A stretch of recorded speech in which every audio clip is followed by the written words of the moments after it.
The desert is quiet at night. Imagine a pale moon casting a silver glow across endless dunes, the wind carrying soft whispers that sound like ancient voices. Somewhere beneath that sand, for thousands of years, the boy who would become Egypt's most famous pharaoh lay undisturbed, his name forgotten by the living. Tutankhamun's story begins not with his gold mask or the treasures of his tomb, but with a fragile child born into a dynasty that was already crumbling.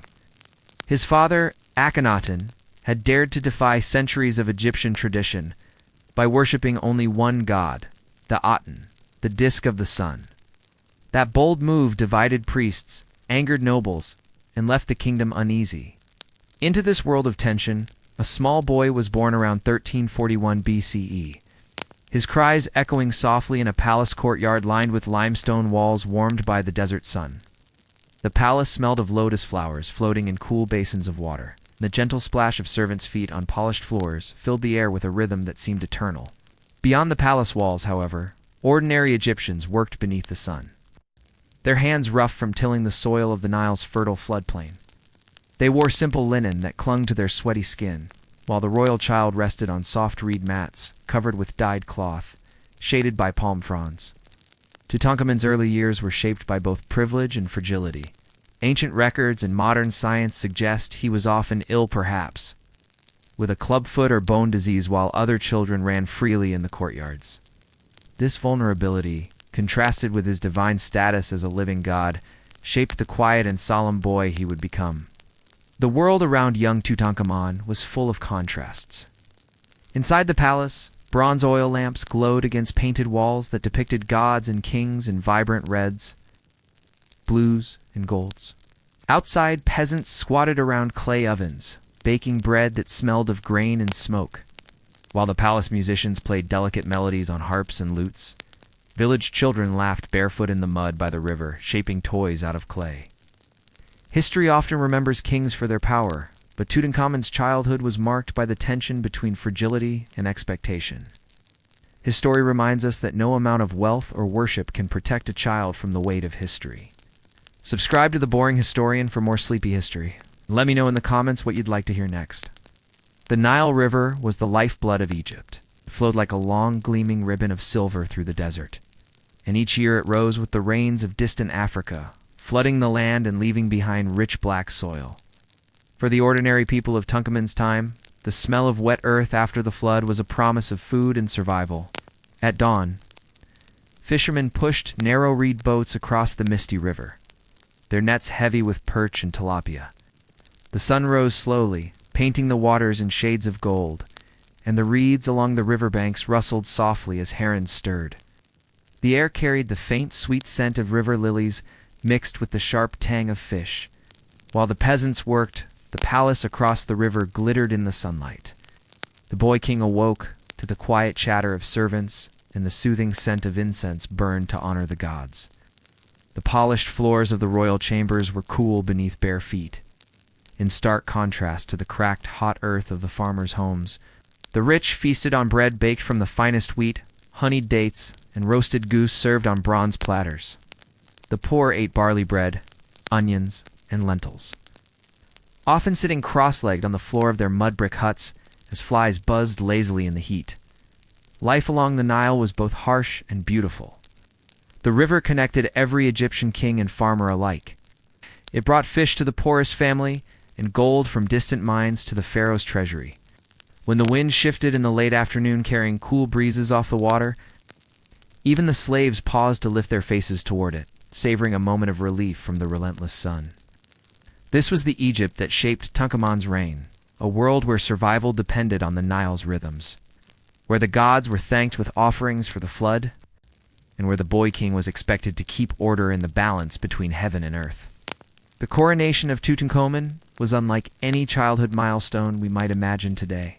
He was no older than 8 or 9 when he was led through towering temple gates into a world of divine ceremony and heavy expectations.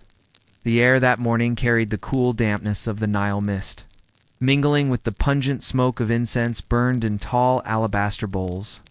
As the boy stepped forward, the scent of myrrh and cinnamon clung to his linen garments. masking the earthy smells of the river and the dusty courtyards beyond the palace walls. The rising sun bathed the sandstone pylons of Karnak Temple in gold, casting long shadows that looked almost alive as priests moved silently beneath them. Each step of the procession echoed on the smooth flagstones, a sound that grew softer under the chants of hundreds of voices calling blessings upon the new pharaoh. Drums thudded with a slow heartbeat-like rhythm, and the distant bray of trumpets pierced the warm air, announcing to all of Thebes that a child now bore the double crown of Upper and Lower Egypt. Tutankhamun's small feet were hidden under finely woven linen sandals. Beneath his crown, his head had been freshly shaved, save for a sidelock of youth tied with a golden clasp, a symbol that he was still not yet a man, though he would be treated as a god. He was guided by older priests, their faces lined with decades of devotion and desert sun. As they led him toward the holy sanctuary, he clutched a ceremonial crook and flail symbols of kingship that felt heavy in his thin arms. Outside the temple walls, common Egyptians crowded together in the open courtyards. They stood shoulder to shoulder, farmers smelling of Nile mud, craftsmen with clay still under their fingernails, mothers with babies tied to their backsaws straining to glimpse the boy who would decide their fates. The royal family and nobility, draped in pleated linen, dyed faintly with expensive saffron, stood on shaded platforms. Their sandals were embroidered with gold thread. Their laughter was quiet and careful. The difference between the classes was clear. The rich shaded by palm leaf fans, the poor sweating under the fierce Egyptian sun. The ceremony began with the purification rites. Cool water from sacred pools was poured gently over the boy's hands as priests murmured prayers to Amun-Ra. The droplets sparkled briefly on his skin before sliding down to the polished stone floor. Then came the anointing. Fragrant oils rubbed into his scalp and shoulders, leaving a subtle shine that reflected the light of hundreds of oil lamps flickering along the temple's hypostyle hall. The scent, sweet, resinous, and ancient, filled the air like a memory. The high priest, his voice deep and steady, recited the lineage of Tutankhamun, son of Akhenaten, heir of the sun's divine will, chosen by the gods to bring Egypt back to the old ways. The people bowed low, their foreheads nearly touching the ground. Even the wind seemed to pause, carrying only the distant rush of the river against the reeds. As the crown was lowered onto the boy's head, the great double crown of Upper and Lower Egypt, a hush fell over the gathering. For a moment, even the birds nesting in the temple columns grew silent. Then came the proclamation. Nebkheper Tutankhamun is pharaoh of the two lands. The child swallowed, perhaps feeling the weight of a nation pressing upon his thin shoulders. That evening, celebrations swept through Thebes. Bonfires lit up the riverbanks, reflecting orange sparks across the water. Fishermen set down their nets to join the festivities, while noble families dined on roasted goose, figs, and sweet beer. In the narrow alleys of the workers' district, families shared simple barley bread and onions, raising their cups of watered beer to honor the boy king. The scent of roasting fish drifted on the night breeze, mingling with the sweet smoke of burning sycamore branches. For Tutankhamun himself, the night was likely overwhelming. From the palace balcony, he could see the flickering fires along the Nile and hear the distant sound of drums and reed flutes. Yet in the quiet of his private chambers, the golden mask of a falcon-headed god watched over him from a carved wooden stand, a reminder that his childhood was over. His toys of carved ivory animals lay untouched in the corner, gathering dust as his attendants whispered about new councils and decrees. The coronation of Tutankhamun reminds us of the strange mixture of innocence and duty in history's young rulers, while other children played in the dirt with clay dolls. This boy was dressed in ceremonial gold and tasked with upholding the cosmic order known as Ma. The throne was both an honor and a burden. As the soft breeze from the Nile cooled the palace walls that night, one can imagine the boy staring into the darkness, hearing the muffled sounds of distant laughter, and wondering if he would ever feel truly free again.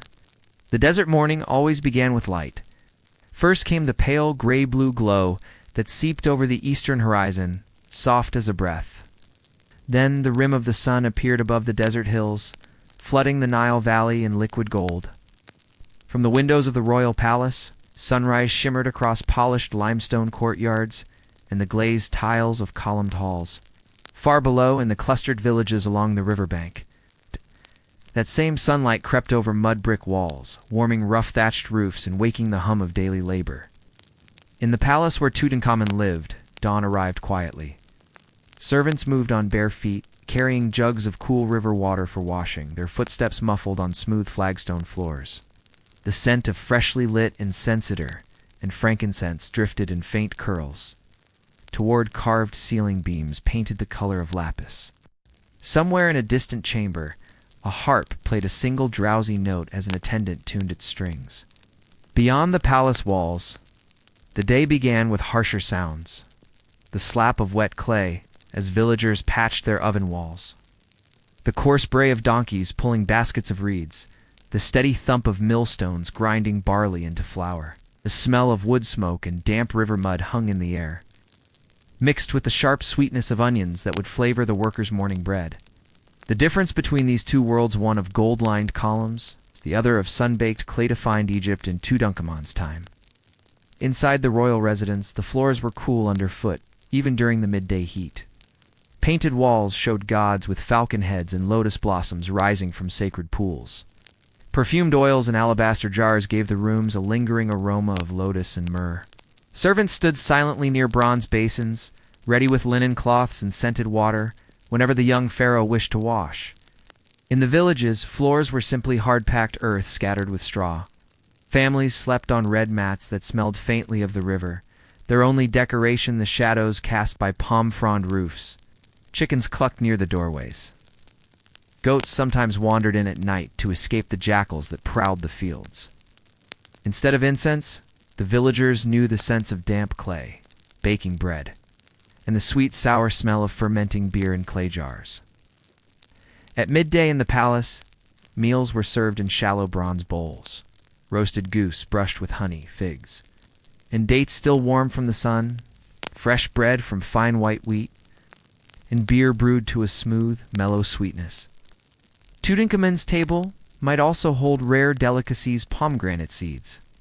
Slices of fish from the Mediterranean coast brought in red boats up the Nile.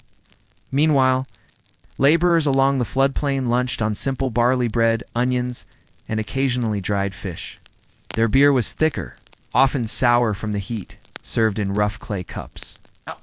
They ate squatting beneath palm trees for shade, dust clinging to their skin, while their children played in the shallow water of the riverbank. When the afternoon sun struck the desert hard, the palace halls stayed dim and cool beneath painted papyrus-shaped columns. Servants fanned the boy king with broad ostrich plumes. In the villages, workers bent over irrigation ditches, their backs slick with sweat. The smell of Nile mud and wet reeds rose around them as dragonflies skimmed over the water. Evenings in the palace were hushed and almost solemn. Lamps of scented oil glowed softly, casting long, slow-moving shadows of lotus bud columns on the walls. Musicians played gentle melodies on lutes and flutes, their notes thin as whispers. Tutankhamun, often tired from lessons in diplomacy and ritual, would listen while the stars shimmered like grains of crushed quartz in the sky beyond his balcony. In the villages, nightfall brought relief from the heat. Families gathered outside their huts to share bowls of lentil stew. The smell of smoke from cooking fires mingled with the cool river breeze. Children chased fireflies near the reed beds, their laughter drifting across the water, toward the palace where the boy king watched the same moon that lit their games. The contrast between palace and village was not merely wealth, it was a difference in how the world felt. The palace echoed with polished silence. The village hummed with earthy life. Both, however, were bound together by the same river. The Nile's rise and fall governed everyone feeding the farmers' fields, filling the palace kitchens, carrying priests, soldiers, and goods between distant temples and the royal court. The boy on the throne may have sat surrounded by gold, yet each mouthful of bread he ate came from the hands of men and women stooped over the black soil of the floodplain. The poorest farmers' calloused palms shaped the world in which the richest prince lived, long before the boy pharaoh's name was whispered through the desert winds. The people of Egypt had already lived for millennia by the rhythms of their gods. In Tutankhamun's time, the divine was not distant. It was thought to breathe in the rising sun, to shimmer on the Nile at dawn, and to stir in the desert winds at night. Religion was woven so tightly into Egyptian life that each moment of the day, every sip of water, every loaf of bread was touched by ritual. The temples that lined the river were not merely places of prayer. They were living palaces for the gods themselves, tended to as carefully as a royal residence. At Karnak, where colossal columns rose like stone papyrus stalks, priests began their work before the first glimmer of sunrise. The air inside the temple was cool, smelling faintly of damp limestone and the smoky sweetness of burning myrrh. Yes. As the torches were lit, their flames flickered against carved walls, showing falcon-headed Horus soaring above kneeling kings. At the heart of each temple stood a small sanctuary, often hidden behind heavy cedar doors plated with bronze. There rested the statue of the god, a figure of gold or painted wood adorned with delicate jewelry. Few commoners ever saw these sacred images. Only the high priests, barefoot and ritually cleansed, were allowed to enter, their robes smelling faintly of cedar oil.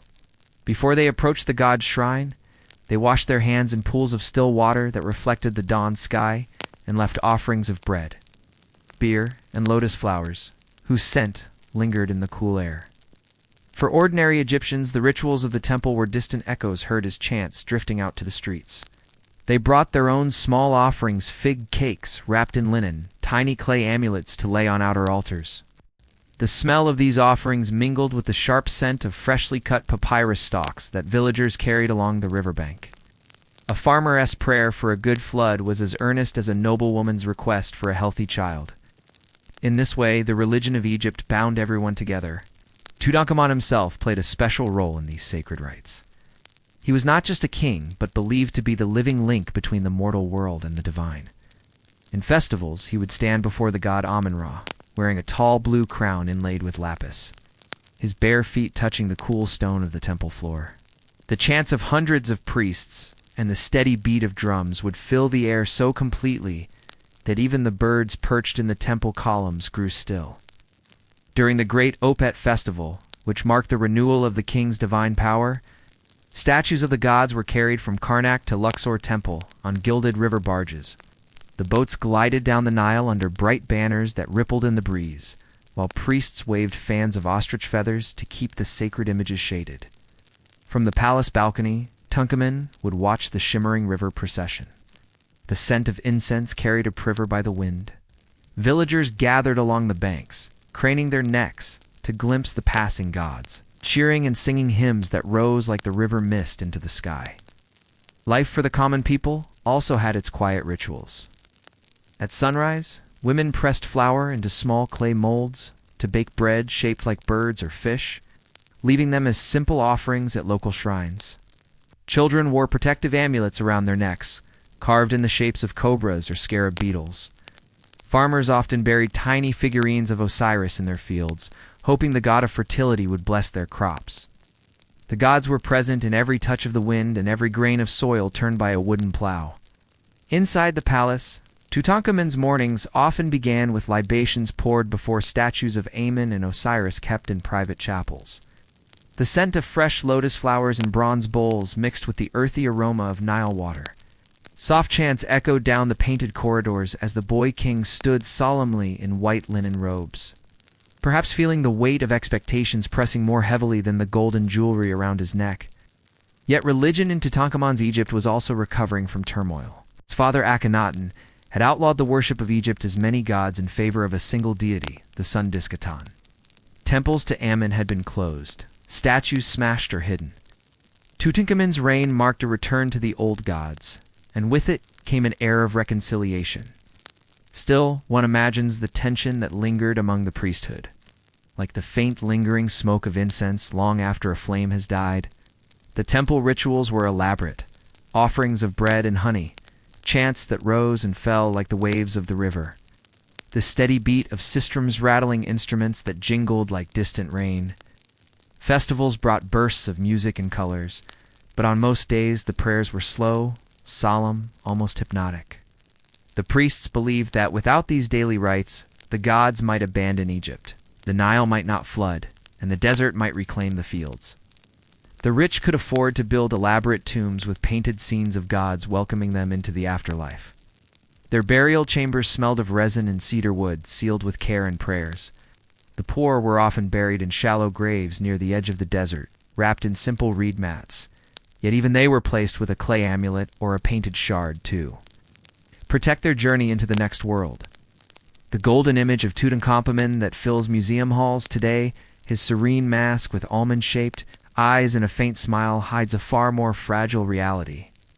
Beneath the gold and fine linen was a boy whose life was shadowed by illness and the quiet weight of responsibility that few adults could bear, let alone a child. From what scientists have discovered through the study of his mummified remains, Tutankhamun likely suffered from a clubfoot that made walking difficult, perhaps even painful. His spine was slightly curved, and evidence suggests that his immune system was weakened, making him vulnerable to infections like malaria. These were not the signs of a robust warrior king as portrayed on the walls of his tomb. They were the marks of a boy who often moved with care, who may have limped through the grand halls of the palace while his attendants supported his steps. Mornings for the young pharaoh would begin before the rising sun. When the air still carried the night's cool breath off the Nile, the palace smelled faintly of damp stone floors that had been washed by servants with water drawn in heavy clay jars. Tutankhamun's chamber opened onto a shaded courtyard where palm leaves whispered in the early breeze. Despite the beauty of his surroundings, the painted walls, the polished floors, his days were often ruled by physicians and priests, who monitored his health as closely as they recited prayers to Amun-Ra. The physicians of ancient Egypt came armed with small pouches of herbs, frankincense to ease breathing, honey to soothe the throat, and garlic for strength. Their remedies carried a mix of earthy, sweet scents that clung to the air long after they left his bedside. When Tutankhamun's legs ached, attendants may have massaged oil scented with myrrh into his skin. At times, red crutches stood by his bed, their smooth surfaces worn by his touch. Beyond his private struggles, the weight of the double crown pressed heavily upon him. From the age of 8 or 9, every gesture he made was guided by court advisors, powerful men and women who understood that the boy on the throne was both a ruler and a tool for their own ambitions. The young king often sat in council chambers whose walls were lined with carved lotus columns, listening as older men debated taxes, irrigation, and treaties with foreign lands. The air in those halls grew warm with the mingled scents of hot beeswax from the lamps and the tank of ink made from soot and crushed charcoal. One can imagine his small hands resting on the polished arms of a throne too large for him, the golden crook and flail heavy across his lap. The carved lions on the throne's legs glared outward in silent ferocity, while the boy seated above them tried to hold himself upright, aware of the eyes fixed upon him. Outside the palace, the ordinary people of Egypt had little sense of their king's frailties. They saw him only during festivals, standing on temple steps beneath the blazing sun, wearing ceremonial crowns and robes embroidered with gold thread. From afar he seemed radiant, untouchable, like the falcon god Horus in human form. The farmers, bending over the fertile black soil, could not know that beneath the royal regalia his bones were delicate, his steps unsteady. While noble families held banquets with roasted goose, pomegranates, and sweet beer in cool, shaded halls, Tutankhamun sometimes sat apart at his own table, tired from the day's rituals. The flavors of rich stews seasoned with coriander and cumin might not have tempted him when fever or pain dulled his appetite. Music floated through the palace off chords on lutes, and the slow, measured pulse of drums, but there were nights when the boy king likely listened from his couch in silence, his body too weary to rise. The contrast between his divine status and his human weakness was constant. Royal inscriptions carved on temple walls showed him as a strong warrior driving his chariot into battle. Yet evidence found with his remains suggests that he rarely, if ever, fought in person. Chariots were buried in his tomb, but his injured foot and fragile health may have prevented him from riding them except in brief ceremonial displays. For Tutankhamun, the crown was not only a symbol of authority, but also a reminder of responsibility. Egypt had endured religious upheaval under his father Akhenaten's rule. The young pharaoh was expected to restore order, revive the worship of the old gods, and rebuild the trust of his people. Each day's decisions about temple offerings, construction of shrines, or the appointment of priests were presented to him like offerings upon a tray. His answers carried consequences for thousands who tilled the soil or prayed for the Nile's yearly flood. In the warm hush of the palace at night, When the last torchlight flickered low against painted walls, one might imagine the boy king lying awake beneath thin linen sheets. The distant rustle of palm leaves outside his window was often his only companion. Perhaps he thought of the river that wound like a dark ribbon under the moon, of the laborers working by torchlight to repair irrigation dikes, of the gods he was said to serve, yet could not always appease. Life reminds us that power cannot shield one from the quiet burdens of the body or the heart. Tutankhamun's struggles were hidden behind gold and ceremony, yet they were as real as the dust on a farmer's sandals. In the stillness of the palace halls, beneath ceilings painted with stars that seemed to shimmer in the lamplight, Tutankhamun's court was rarely at peace. It is tempting to imagine that the boy pharaoh spent his days playing in sun-washed courtyards. But the truth was far heavier, shaped by politics, rivalries, and whispered plots. Tonight, as you listen, imagine yourself moving silently along the polished limestone corridors, the air cool after the fading desert heat, hearing faint echoes of sandal steps and the soft murmur of distant voices beyond carved wooden doors. The palace at Thebes, or sometimes at Memphis, was a place of gold-lined splendor. Columns were painted in reds, blues, and greens that still faintly glimmered by the light of oil lamps. Courtyards smelled of lotus blossoms floating in shallow pools, their fragrance mixing with the temps of incense that lingered near the shrines of the gods. The walls were inscribed with images of the young king offering gifts to Amun-Ra, though many in the palace would remember a time, only a few years before, when the sun disk Aten had replaced these older gods. Such memories gave rise to tension that simmered quietly, as if the very walls held their breath. Behind this veneer of harmony, the boy pharaoh's court was shaped by older men-experienced officials, powerful. Priests and seasoned generals who understood that the throne in the hands of a child could be guided like a reed boat upon the Nile. Among the most influential were I, a shrewd courtier who had served several pharaohs before, Horemheb, a strong-willed military commander. These men stood like towering reeds around the fragile boy, guiding, protecting, but also watching for opportunity. In the early mornings, the boy king's attendants would enter his private chamber. The chamber was modest in size compared to the great halls, but still draped with linens of soft white and pale gold. The faint scent of beeswax clung to the polished furniture. Tutankhamun would rise slowly, often weary from his fragile health. His young frame would be dressed in fine linen tunics embroidered with threads of gold. While the sunlight spilled through carved stone lattice windows, outside the courtyard would awaken to the sounds of servants fetching water, grinding grain for bread, and grooms leading horses to drink. The palace was alive with the hum of many unseen workers. But within the council chamber, the air felt heavier. Here, decisions about temples, armies, and grain stores were made. Here, voices were raised only slightly, yet the meaning was sharp. A's tone was calm but firm. He knew how to sway a decision with a single phrase. Horemheb's words were measured, but carried the weight of command. Tutankhamun would listen, sometimes nodding, sometimes uncertain. As the voices of his elders filled the space where his own authority should have been, the boy pharaoh was learning that power was not always in the crown upon one's head, but in the subtle control of those who whispered at one's side. The court was not without its small dramas, rival scribes competing for favor, priests debating which gods deserved the most offerings, and foreign envoys arriving with gifts, yet also with expectations. The scent of imported myrrh would waft through the halls, mingling with the earthy smell of papyrus scrolls stacked high on wooden shelves. While the upper courtiers discussed the rebuilding of temples to the old gods, the common workers repaired walls, hauled water from the Nile, and tended gardens that the royal family might never set foot in. For the ordinary villagers beyond the palace gates, life remained hard and unchanging. They labored in the fields beneath the burning sun, coaxing barley and wheat from the dark, fertile soil that the Nile's floodwaters had left behind. They heard rumors of court quarrels only as distant tales carried by traders at the market.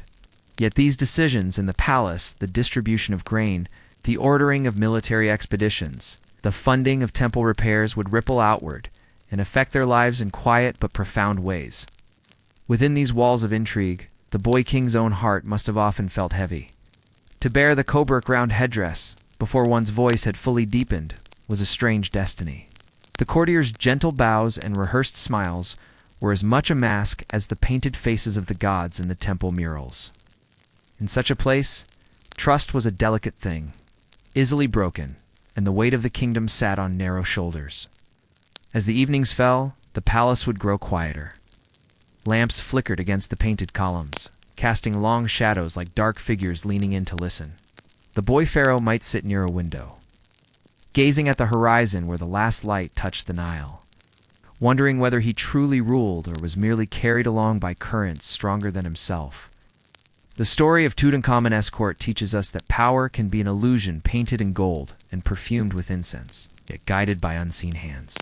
The rich sat in marble-floored chambers, cloaked in linen and jewels, while the poor bent their backs in the fields and never saw the gleam of the palace lamps. The lessons of those halls remind us that leadership is not always loud or visible. Often, it lies in the shadows just behind the throne. Beneath the pale moonlight of the Theban hills, a dry breeze stirred the sand across the narrow pathways leading to the Valley of the Kings. The cliffs, jagged yet strangely serene, held secrets deep within their limestone hearts. It was here among the silent tombs, carved into stone, that the boy who had once been hailed as Pharaoh Tutankhamun met his final rest. His life had been brief, his reign a flicker in the long story of Egypt's dynasties, but his death, shrouded in whispers and questions, would echo for millennia. Picture the stillness of that valley in the late years of the boy king's reign. The sun would scorch the cliffs by day, baking the stones until they shimmered in the heat, but at night the stars emerged like silver needles stitched across black velvet skies. A traveler might hear only the distant rustle of desert winds and the occasional cry of a desert owl. Somewhere beneath that ground, masons and laborers would one day carve a tomb small, hurried and humble, compared to the grand resting places of earlier pharaohs. Tutankhamun was scarcely 19 when illness or perhaps something more carried him away. By that time his health had grown frail. Ancient records and modern science suggest that the young king suffered from a clubfoot, perhaps malaria, and other ailments that sapped his strength, even as the priests chanted hymns to the gods and offered incense before gilded statues. The boy king's breath became shallow, and his body weakened under the weight of both disease and destiny. The palace in those last days would have felt hushed, as though the walls themselves understood the gravity of what was unfolding. Courtiers moved softly across the limestone floors, their linen robes brushing the ground with a faint whisper. The scent of myrrh and frankincense clung to the air, masking less pleasant odors that often accompanied sickness. The young queen and Khizanomen likely sat near his bedside, perhaps holding his hand beneath the thin linen covers, while priests murmured prayers in hopes of drawing the god's mercy. In the villages beyond the palace gates, the ordinary people would have carried on with their daily work, planting, weaving, tending their animals where only that their young ruler's health was failing. They would have felt a ripple of unease, for the death of a pharaoh was not merely a personal tragedy, but a sign that the balance between gods and mortals might be disturbed.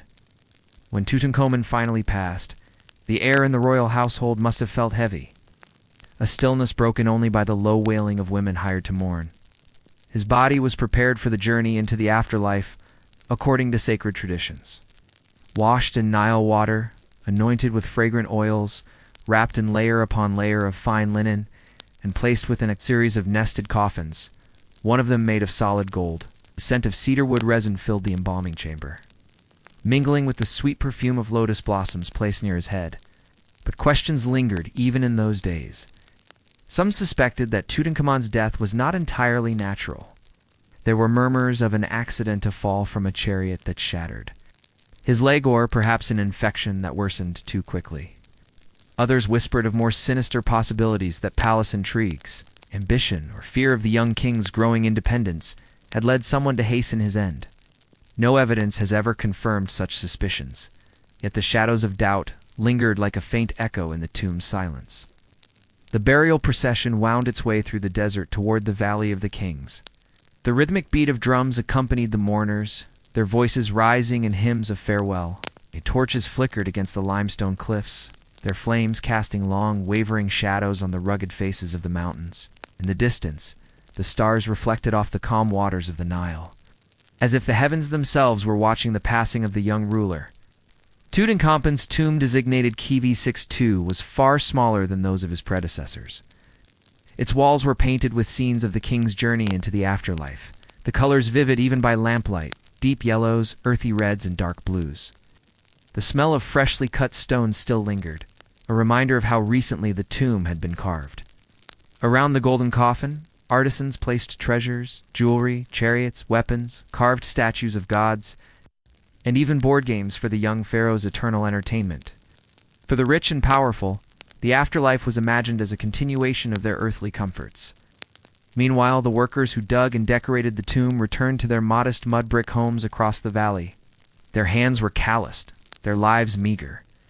Yet they had built a resting place for a king whose wealth they could scarcely comprehend. As the last stone was set in place to seal the tomb's entrance, a profound silence fell over the valley. Wind carried grains of sand across the sealed door, slowly covering it as centuries passed. The mysterious nature of Tutankhamen's death continues to captivate us even today. Some see it as a reminder of how fragile human life is, no matter how gilded the throne. Others see in it the warning that power and youth often walk hand in hand with danger. The Boy King's story, brief and luminous, as a candle flickering in the desert night, teaches us that even those crowned in gold cannot escape the uncertainties of mortality. The Valley of the Kings lay silent for centuries, a place of wind, stone, and forgotten names. Sand drifted over the entrances to tombs, filling cracks and covering inscriptions. The cliffs above, scorched by the relentless sun by day and cooled by the night's desert winds, seemed to keep their ancient secrets close. Tutankhamen's tomb, sealed since antiquity, slumbered beneath this desert floor, its treasures untouched, its golden chambers waiting in the dark for more than 3,000 years. Now imagine the scene in the winter of 1922. The air was cool in the early mornings, the desert still carrying the chill of night before the sun rose over the cliffs. A British archaeologist, Howard Carter, had been searching for years for the elusive resting place of the Boy King.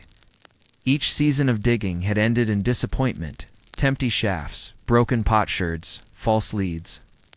Yet that year, his determination was about to be rewarded. One November morning, workers scraping away rubble in the valley uncovered a step cut into the bedrock. The discovery was small, hardly remarkable at first, just a single step descending into the earth. But Carter's trained eye saw the significance immediately. More steps were revealed as the rubble was cleared, leading down to a sealed doorway. Upon the plastered surface were stamped the oval-shaped royal cartouches bearing Tutankhamen's name. For the first time in over 3 millennia, human eyes beheld the seal that protected the Boy King's tomb. Imagine that quiet moment in the valley. The sky was pale blue, the rising sun painting the limestone cliffs in soft gold. A few laborers stood near the newly revealed steps, their tools resting at their sides, their faces lined with dust and disbelief. A faint breeze stirred the sand, carrying with it the dry scent of rock warmed by the morning sun. Carter and his patron, Lord Carnarvon, approached cautiously, their footsteps crunching on gravel, knowing they were on the brink of something extraordinary. As the door was breached days later, Carter famously peered through a small opening, holding a candle to glimpse what lay within. When asked what he saw, he is said to have replied, "Wonderful things." The flickering candlelight danced across objects untouched since the days of the pharaoh.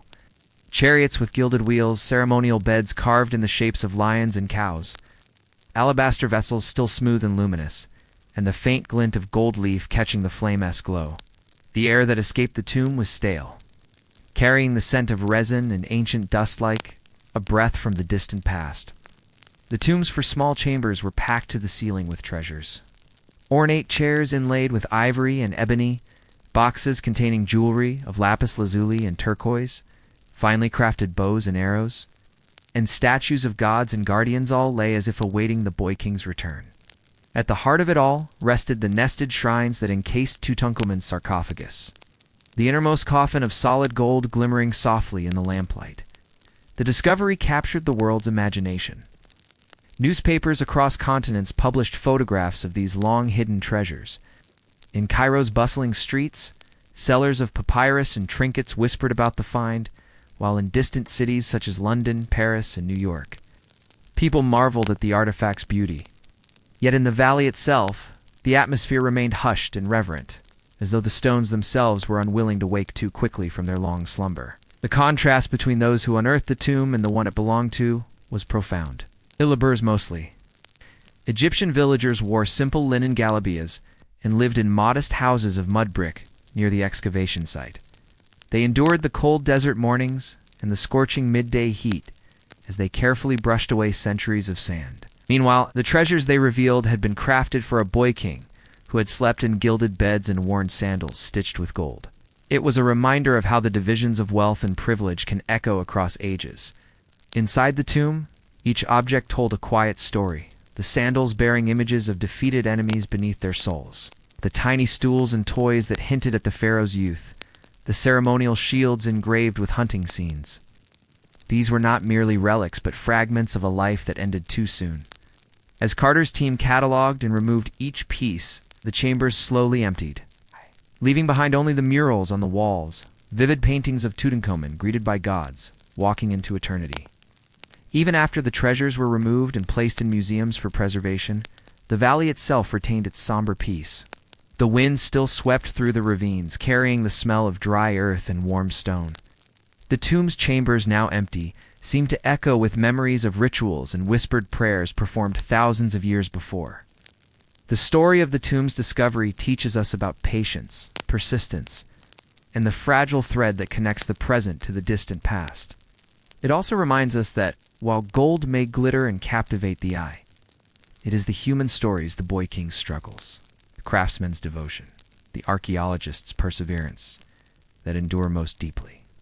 The treasures of Tutankhamun glimmered like captured sunlight-ornate necklaces of lapis lazuli and carnelian golden. Masks shaped with the serene features of a boy who had once been king, delicate earrings, rings, and anklets, small enough to remind us how young he truly was. Yet behind all that radiance lay the life of a teenager who, despite his wealth and crown, was as fragile as any child born along the Nile's banks. His story is not merely about splendor, but about the quiet echoes of a life too brief, preserved in gold so that it might never fully fade. Imagine one of the craftsmen who worked long ago in the workshops near the temples of Thebes. The air in his modest room was heavy with the smell of molten resin and beeswax, the rhythmic tapping of bronze chisels ringing against tiny bits of gold leaf.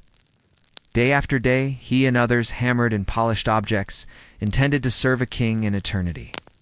Perhaps he lived in a small mud brick house with his wife and children, eating simple meals of bread and lentils, drawing water from a communal well. He might never have met the boy for whom he toiled, yet every curve of a bracelet, every line of an inlaid pattern reflected his devotion to craft and tradition. In stark contrast, the palace halls where Tutankhamun walked gleamed with polished limestone floors and walls painted with scenes of lotus ponds, birds in flight and gods with their colorful headdresses. The young pharaoh sandals were sometimes adorned with images of his enemies so that each step symbolically trod upon the forces that threatened Egypt. He was carried in gilded chairs, shaded by feathered fans, and fed on sweet figs, honeyed cakes, and the freshest bread. Yet despite this luxury, his body was frail, his days shadowed by illness, and the weight of expectations far beyond his years. The boy king's legacy is captured not only in objects, but in how his short reign marked a turning point in Egypt's history. After the turmoil of his father Akhenaten's religious revolution, when the old gods had been cast aside in favor of the Aten Tutankhamun, restored the temples of Amun and the traditions of the past. Though guided by his advisors, he became a symbol of returning balance, of the gods being welcomed back to their sanctuaries. It is an irony of history that the child who likely had little personal power became a figure of stability in a time of chaos. Walk with your mind's eye through the Cairo Museum's halls today, where some of these treasures rest. The glass cases gleam beneath soft lights, reflecting the warm glow of gold onto polished floors. Visitors step quietly, their shoes making a faint shuffle as they lean in to gaze at the famed funerary mask, the serene face with almond-shaped eyes outlined in blue, its lips curved in the faintest suggestion of a smile. Oh. Through that mask, we glimpse the human boy beneath the crown, young, uncertain, yet immortalized by artisans' patient hands. The contrast between rich and poor endures in these displays. One cannot look at the intricacy of the golden shrines, the tiny canopic coffinets with their delicately carved lids, without thinking of the workers who built the tomb, the farmers who labored under the sun to fill the kingdom, its granaries, or the soldiers who guarded its borders. All that wealth, all that gold, supported by countless ordinary livesmen and women who left few records of their own existence. Tutankhamun's glittering afterlife was made possible by their quiet sacrifices. At night, in the desert valleys where his tomb was found, the stars still shine with a brilliance that needs no ornament. The silence of the hills seems almost eternal, broken only by the faint whisper of wind that carries grains of sand across ancient paths. It is here, away from the museum lights and city streets, that the boy king's story feels most human. His treasures, for all their glory, are reflections of something deeper. The hopes of a people who sought to comfort their ruler in death as they believed the gods would comfort him in eternity. We often imagine that legacies are measured by achievements or by power, but Tutankhamun's enduring memory shows us that sometimes it is the fragility of life that captivates us most. His short reign, his youth, his suffering, all preserved in gold, remind us that even the mightiest empires depend on the fleeting lives of individuals. Today, more than 3,000 years later, Tutankhamun's name is known across the world. School children study his mask, tourists line up to see the treasures, and scholars still debate the cause of his death. His reign may have been brief, but the discovery of his resting place revived global fascination with ancient Egypt itself, making him more famous in death than he ever was in life. The reflection of gold on glass and in memory reminds us that behind every artifact lies a person breathing once, feeling once, now reduced to fragments of story and symbol. The boy king's legacy shines not only because of wealth, but because it bridges the distance between then and now. As you listen in the quiet of this night, picture the flickering light of a single oil lamp in the tomb's darkness, casting a warm glow on the golden mask. It is a gentle light that speaks of remembrance and respect, an ember of humanity carried through centuries.